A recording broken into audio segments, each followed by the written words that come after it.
வணக்கம். இன்றைக்கி நம்ம ஒரு டேஸ்டியான காஞ்சிபுரம் இட்லி பார்க்க போகிறோம்.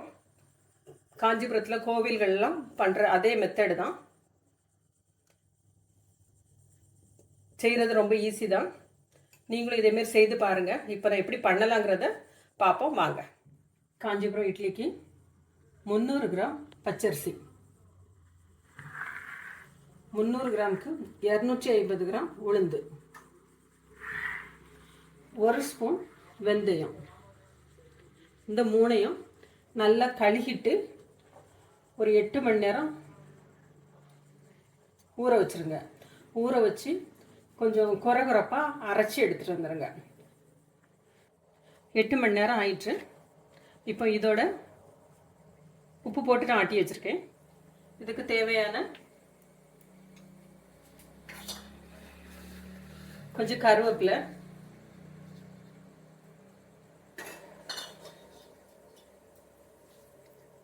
பெருங்காயம்,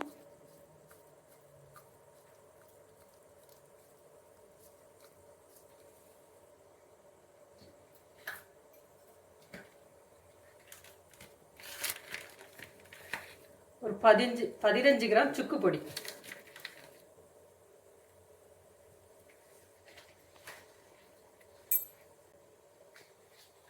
தாளிப்பு கரண்டியை அடுப்பில் வச்சுடுங்க. ஒரு 20 ml கடலெண்ணெய் விட்டுருக்கேன்.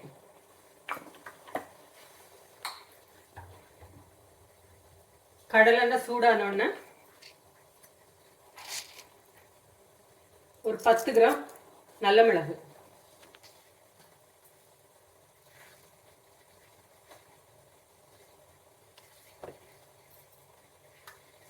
நல்ல மிளகு சூடாகணுன்னு பொரியட்டு.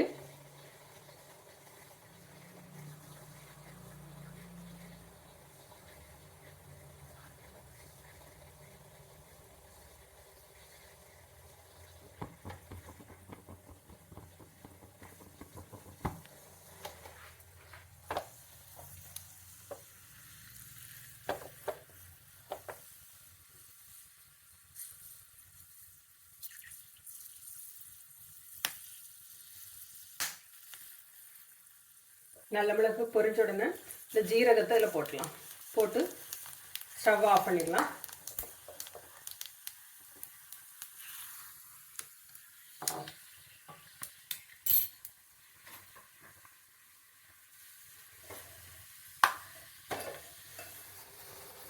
இட்லி பானை அடுப்பில் வச்சுருக்கு.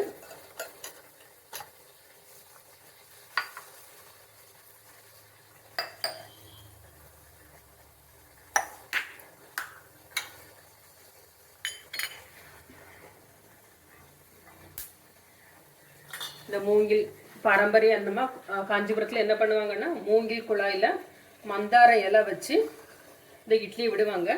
நம்ம இன்னைக்கு டம்ளர், பவுல், டைரெக்டாக பவுல், சின்ன பவுல் எதுலனாலும் விட்டுக்கலாம். அடியில் நான் வாழையில வச்சுருக்கிறேன். இதை தாளித்து வச்சுருக்கிறேன் நல்ல மிளகு ஜீரகத்தை இந்த மாவில் விட்டுடலாம்.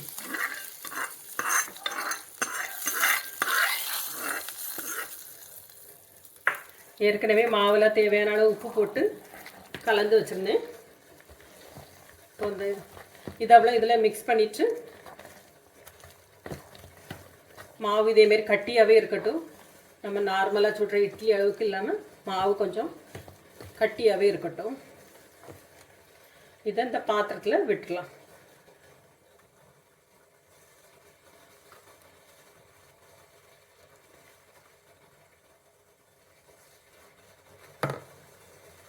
குக்கரில் வச்சுருவோம்.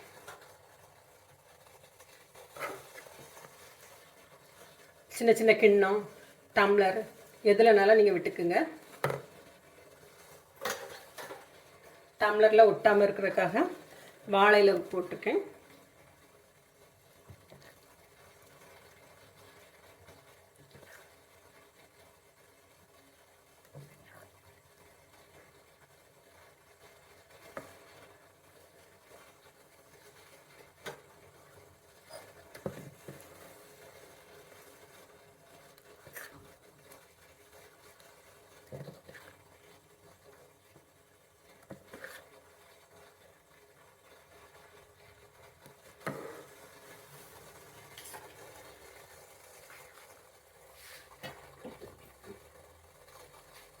குக்கரை மூடிடுவோம். ஒரு 15 நிமிஷம் குக் ஆகட்டும்.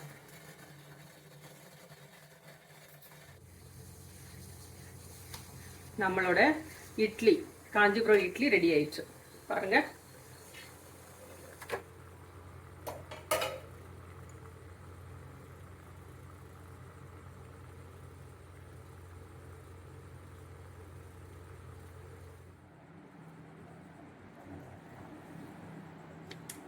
பாருங்க அந்த இட்லி எவ்வளோ சாஃப்டாக வந்திருக்குன்னு.